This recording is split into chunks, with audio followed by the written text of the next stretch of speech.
and welcome back to the Science House Express Chat.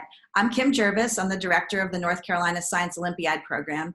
And today we're chatting with Eric Laber, Goodnight Distinguished Professor in Statistics at NC State, as well as an Amazon Scholar in Core Artificial Intelligence with making data. Excited to be here. Thanks for having me. So, can you tell us what shaped your interest in statistics? Have you always loved numbers? No. I have a very strange path to where I am now. So I started off in college as a physics and philosophy major, and then I switched to a math and I did math and computing double in undergrad, and I was part of a program where you could be kind of a math grad student and a math undergrad, or a regular undergrad at the same time. And so I was kind of on my path to be, hopefully a math professor was the idea. And at some point, I kind of had this panic that if I continued on this theoretical math track, I would kind of spend the rest of my life in my own head, which simultaneously was what I loved so much about math, but then also I kind of wanted to have more contact with, sort of problems as they were occurring in the real world. And so I, talked to my then kind of research advisor about, what do I do? They said, oh, you should do statistics. It's math plus, application. And so I went to graduate school in statistics without ever having taken a statistics course, oh my gosh. Which maybe in retrospect was a little bit reckless, but it worked out. And I really like the idea of using math, using science and computing, but then being tied to or grounded in sort of real world problems. So that's kind of how I ended up here and why I've stayed and sort of loved being in statistics. And you're well known at NC State for your outreach work. So what drives your passion to introduce this field of statistics to kids and adults? Well, there's a couple of reasons. One, I love it, and it's what I have made my career into sort of learning as much as I can about statistics and using it wherever I think it could be helpful. So there's this sort of just desire to share something that you love and find exciting, and there's also this part that there's a real shortage of data scientists and statisticians and quantitative researchers that we really do need to fill the ranks. There's more data that we can possibly sort of analyze and more problems that we can address. And so industry and government are in desperate need of people who are quantitatively savvy. And so there's also this sort of desire to create the next generation of data scientists by showing them what the field is about and what a career in statistics might look like. I also think that learning to think quantitatively and thinking about data and data-driven sort of decision-making is critical, even if you don't take a career as a data scientist or a computer scientist or a statistician, because it's used in so many areas of science and society that you need to think critically about where did the data come from and what are the conclusions that people are drawing from the data. And so if we can get them to think statistically now and just be interested in the topic and continue to sort of grow their understanding and their intuition, then I just also think we create better citizens. So there's a few different reasons, I guess, that I'm interested in outreach, and it's also super fun. So I think that's maybe I shouldn't ignore that part. I do like doing it. Well, it's nice to hear that you really enjoy your work and you just are so excited about it that you want other people to be excited about it too. I completely understand that. What's the coolest thing about your work right now? I think sort of at a high level, what I like most about my work is just the wide range of problems. And it's a wide range of application areas, ranging from things like how do we optimally schedule airline flights and pricing of those flights, to how do we control an infectious disease, or how do we create a public messaging kind of system that encourages people to get screened for colorectal cancer, or how do we teach a video game agent to play more like a human. So there's lots of different kinds of applications, and it's fun to learn about those applications and to sort of get into the science there, and then also the data and the statistics. So I think that's one part. I think the other, there's variety in that sense. But there's another sense in which there's variety on these sort of theoretical to applied spectrum, where sometimes we get to work on sort of thorny math problems, which I enjoy. And I mentioned sort of I started in math, all the way up to like very practical computing kind of questions. How do we sort of manipulate large amounts of data, and how do we get answers in a time scale that is useful and feasible and doesn't cost too much in terms of computing power? And so it's not just that there's so many different types of problems to work on in terms of the actual application, which I think is really interesting. But then there's also just in terms of stretching your analytical kind of skills, you get that too. So that's what I sort of enjoy most at a high level.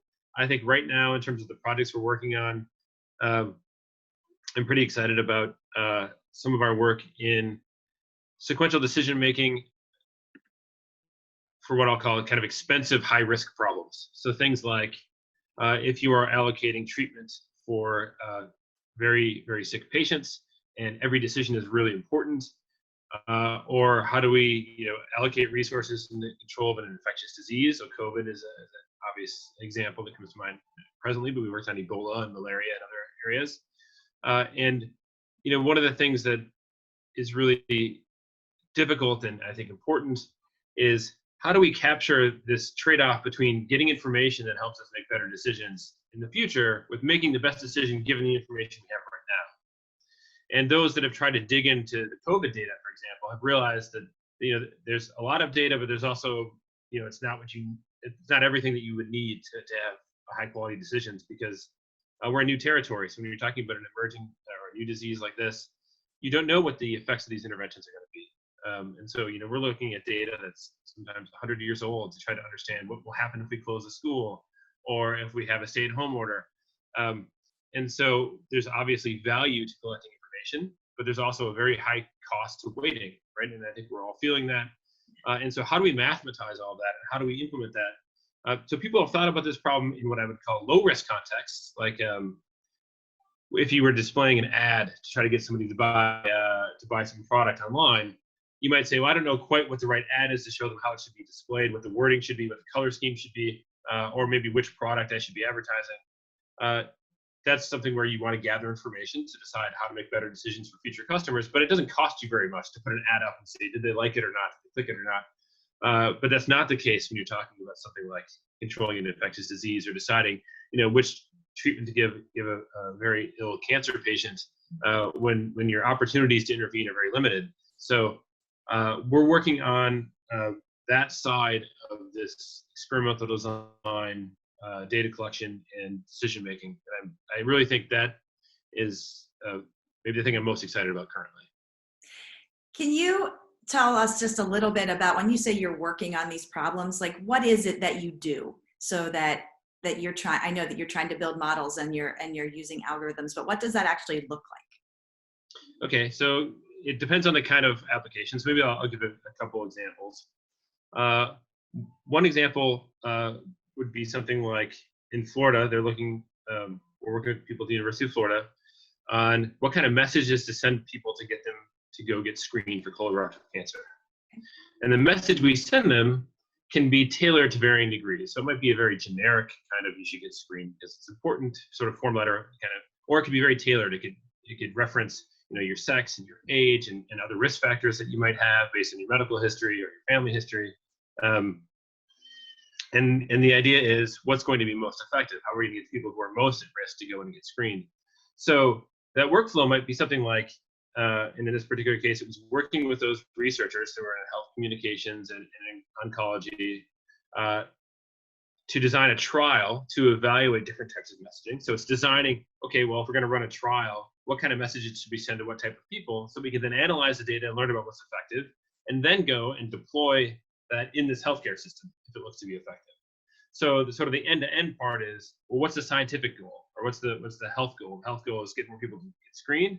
Then there's the statistical problem of how do we then design a trial to evaluate the effectiveness of messages, and what's the interaction between message type and person characteristics. And then how do we estimate how much better that will do than just the form letter or doing nothing? And if it looks promising, then how do we then implement that, roll that out in the healthcare system? So there's a lot of different pieces along that sort of trajectory, and we work on all of them. So right now we're in the running a follow-up trial to evaluate a personalized messaging strategy. So is design and analysis of the big parts, but it's also learning about the science, what prevents people from getting screened, and so on. So that's one way in which we work with the data and work with these researchers. Another, if, like with Amazon, for example, I might work on something like, how do we decide what items should go in a store? Okay. So if you imagine, having a physical store, so you have a store that's going to be put out in the world, and it could be a bookstore, could be they have a store type called 4-Star. There's another type called Go, which is kind of cool because they don't have any cashiers. You just go in and take the stuff and leave. It's all done by machine learning. It's pretty neat. If you've never seen one, I encourage you to go check one out. But how do we decide what should go in there? So every time you put an item in a store, it costs you something. If people don't buy it, then you lose money. And so there's this idea that you want to learn about what you go in a store, but it costs you something to put something in the store and see what happens. And so it becomes a decision problem that you are now constrained by all the kind of business aspects of the problem. And so in that case, part of it is learning about the business itself. How do items even get into a store, right? Where are they stored, and how does a company go about sort of procuring enough units and putting them into a store? And then how do we learn about how people, what their shopping interests are, and what's going to create a good experience for a customer when they come in? And then how do we then implement that in a way that is scalable? So just to give you a sense for how big this problem is, suppose you had a store that could hold 2,000 items, and you had 100,000 items to choose from. The number of possible assortments you could put in that store is like many times more than the number of atoms in the universe. Meaning that if you decided to take all the supercomputers across the world and just had each one try to evaluate one of those possible choices, the sun would implode before we'd get an answer. So then that's one of these problems where there's kind of a statistical modeling part or a machine learning part. You say, okay, what's the probability that this is going to sell, and how much is it going to sell for, and what type of people might buy it? And so you're trying to create a store environment where people are going to like the items that are in there. But then there's also this sort of computing component, which is how do we deal with such an enormous scale? And so that's that's something that I work on there. So there's some algorithm design and some statistics, and so I like that part of it. You can see kind of the different dimensions of being a statistician, I think, being a statistician in those two problems. And then we also do things like work in the more theoretical side of statistics. So can we look at places where standard sort of mathematical theory fails and correct that theory or come up with new theories? And so kind of one of the examples we work on right now is if you created a rule from data that said, is this person high risk or low risk for something?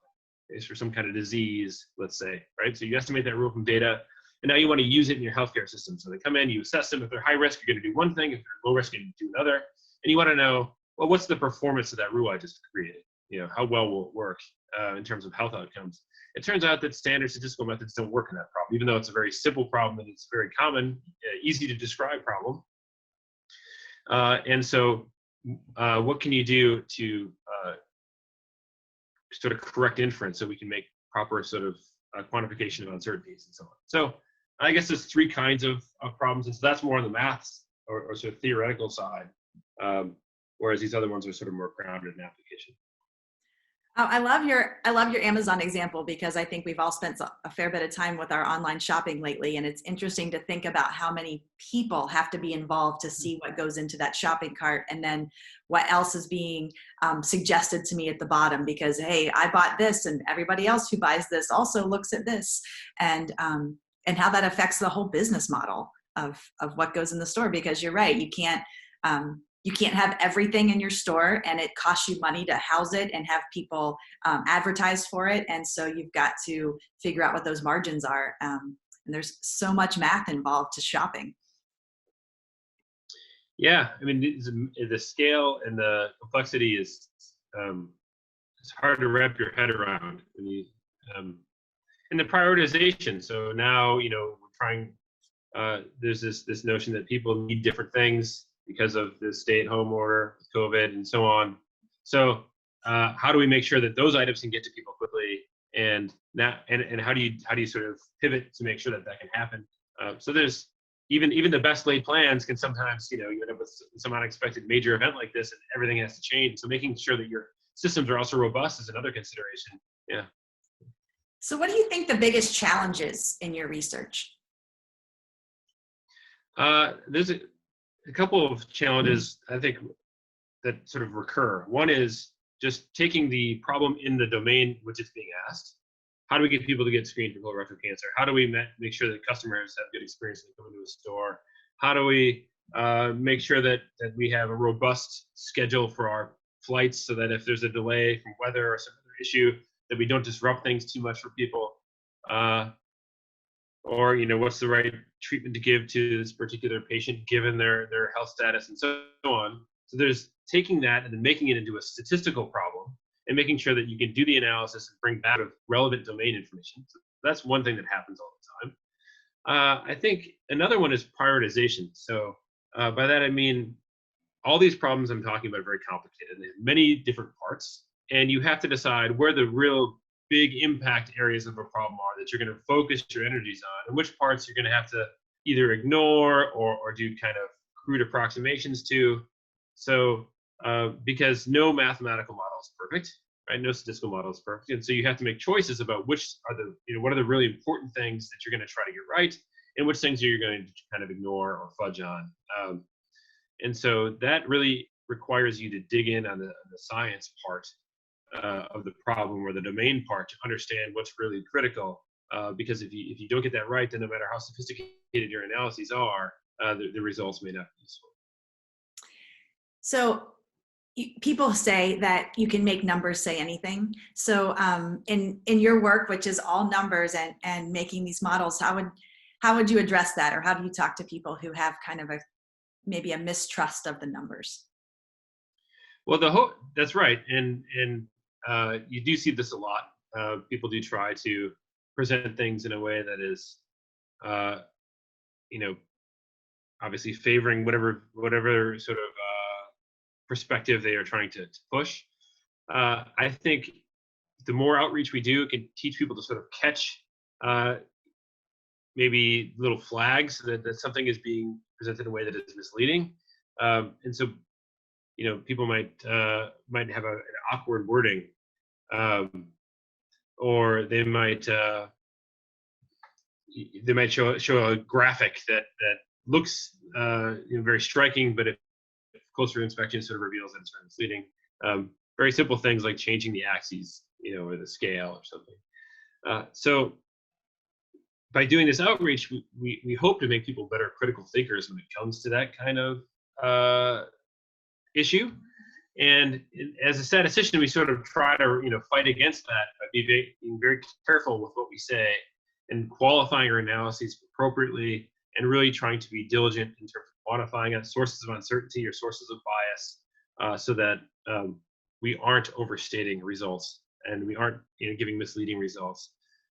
Because I think it is an issue, and the more sort of data-centric society becomes, the more dangerous this can all be. And the one danger is that people just stop trusting numbers altogether, and that's really a big problem, because we're missing out on opportunities to make the world better by learning from experience. But people are right to be skeptical if they're constantly if numbers are being manipulated. So we need to give them that knowledge to really understand when something should be compelling to them, when something is striking, or if it's propaganda or misleading. Well, I feel like this is something, as I watch my own kids look at social media, you've got to learn to click beyond the title, right? And actually become a critical thinker, which is exactly what you're saying. So where did this study come from? Was it 3 people? Was it was it peer reviewed? Where did what was the purpose of the study to start with? And so that you can start to make better decisions about, is this a quality source of numbers, right? And you're right. And what was their purpose in doing this survey experiment, model, and trying to create better critical thinkers, I think, is beyond important. So I know your lab spends a lot of time in the gaming world, and I think that that's something that people are very interested in right now, especially our middle schoolers and high schoolers. So could you talk a little bit about what it is you do in gaming with statistics? Yeah. So one of the things that we do is we try to use games as sort of benchmarks or tests for algorithms that we develop. And one of the reasons that video games are such a great test bed is that they're designed to be challenging. They're also designed to be human solvable. And they're also something where you can immediately see whether your algorithm is working because you can watch it play, right? So it kind of has those three aspects making that make it really a nice way to test learning algorithms. So can you train a computer to learn to play the game? And that's one way in which we use them. Another one is that we use them to teach people about decision making by teaching them about how a computer learns to play a game. So how would we build a chess player, for example, or how would we build a computer player that can sort of fly through space and shoot enemies if it's a shooting game. And another way is that we've used video games as a way of teaching data science concepts. So can we learn and answer questions about a game that we are interested in by collecting data on gameplay and analyzing it? So one of our students, well, several of our students, but one of them, Alex Cloud, has been really the champion of our Dorans Lab, which is a group of undergrad and grad students who analyze League of Legends data to teach data science to gamers. And they've done amazing things. They pulled, I don't know, 20 terabytes of data or something, from the Riot API. That's the company that makes this game. And they've written these blog posts that have gotten a million unique views explaining how do we answer a question that gamers care about using data pulled from the game. And I think that model, so video games is something that the people in the lab really love, and I got my start in AI by writing a bot to play a game for me when I was in grad school because I didn't have time to play myself. But I think this model of like finding things that people are passionate about and then helping them to learn about that area, whatever it is, through data science is going to be an effective way to help them, sort of deepen their understanding of that subject, but also learn these skills for data science. So, in the future, it would be great to have not just League of Legends plus data science, but journalism plus data science, or biology plus data science, or philosophy plus data science, whatever it is, and to have these kind of groups and clubs and materials so that people can keep they can learn about data science and learn to think critically with data through whatever passions they have. And then the final way, one of the other ways I should say, maybe not the final way, but another way in which we use video games is as simulators for certain things in real life. So we've used, for example, Madden as a simulator for football. So we can control the plays, and then we can try to devise strategies that are useful for sports teams in terms of their play calling or their planning for a game. And we had grad students, take apart controllers and wire them to little Raspberry Pis, which then they connected to these Xboxes, and then they generated thousands and hundreds of thousands of different plays, and trying to learn what would be effective. And one of the students who worked on that project now works as an analyst for the Philadelphia Eagles. And so I think that was his dream job. And so, working in video games got him a real job. So for those kids out there who, need to convince their parents that it's not all a giant waste of time. The other students who was on that project, we also did baseball simulation. There's I forget the name of it now, but there's a baseball simulator. And we're looking at pitcher rotation and other aspects. And that student now works for the LA Dodgers. And so I think there's a lot of opportunity to use the things that we love, like video games and so on, but also to make an impact and to learn and so on. And I should say that the Dorans Lab, the group working with League of Legends, several of them, the students have, participated in hackathons or gotten internships at Riot because of this experience.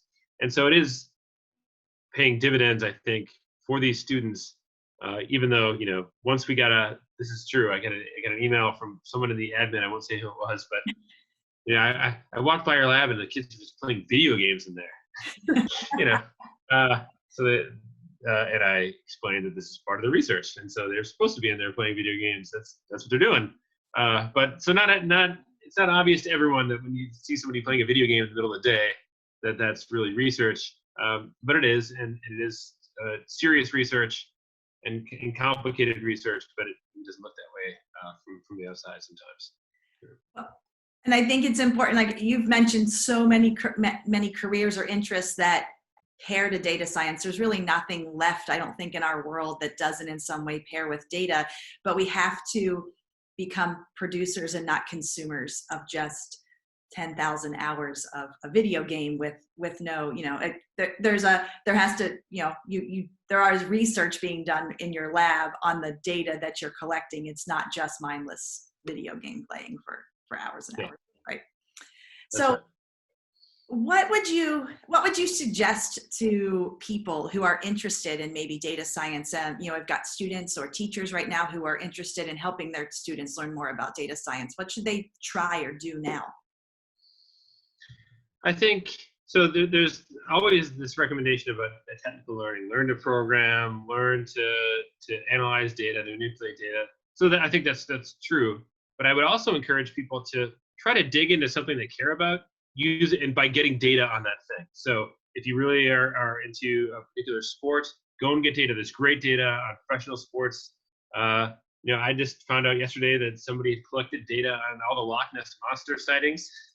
So whatever it is you're into, there's data, and go and get that data and try to dig into the subject and use that as your vehicle to kind of enhance your data science skills, your critical thinking with data, because I think it'll be a lot more enjoyable. It'll also show you the power of these techniques and tools and skills, rather than just sort of trying to accumulate the skills and hope they'll be useful in some context.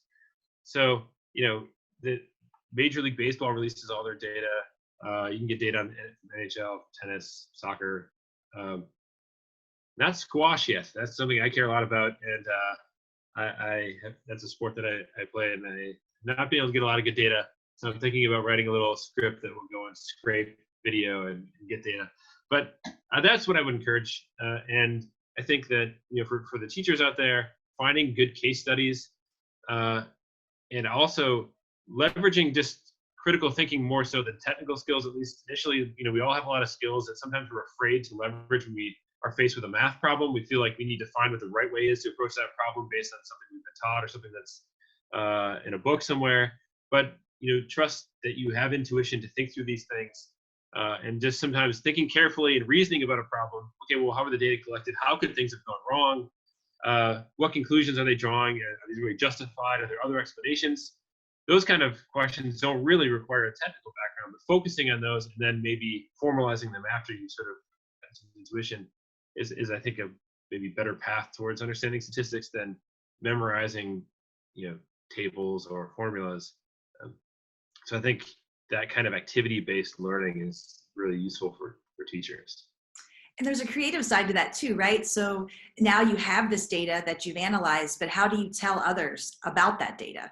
So then there becomes the visual aspect of, great if we can publish a bunch of numbers, but that's not really telling the story. So being able to use that, leverage people on the creative and the writing side as well to be able to communicate what it is you're analyzing. That's right. Yeah, if you can't communicate the results, then you're really not going to have any impact. And I think that now maybe we're talking about sort of at the PhD level, the research level. Sometimes we really don't emphasize that communication, and that can really limit the impact of these really talented students that come out of our PhD program. But if they can't write or communicate effectively, then it's hard for them to have the impact that I think that they could have. And so that's really something that if you can start early, start writing early, start thinking about, just if you read something, you can ask yourself, could this have been written another way that would have been clearer? Being a little more critical on that side too, and try to make yourself a better communicator, because that will really open a lot of doors and get you access to more interesting problems. Well, Eric, Thank you so much for joining us today. I hope you enjoyed our chat. And next week, Michelle Benigno, the Director and STEM Specialist of the Mountain Satellite Office for the Science House, will be speaking with Aaron McKenney, a professor in applied ecology at NC State. So until next time, be sure to like and subscribe to our channel, and additional information can be found in our description box below. Thanks for watching our Science House Express chat, and we'll see you next week.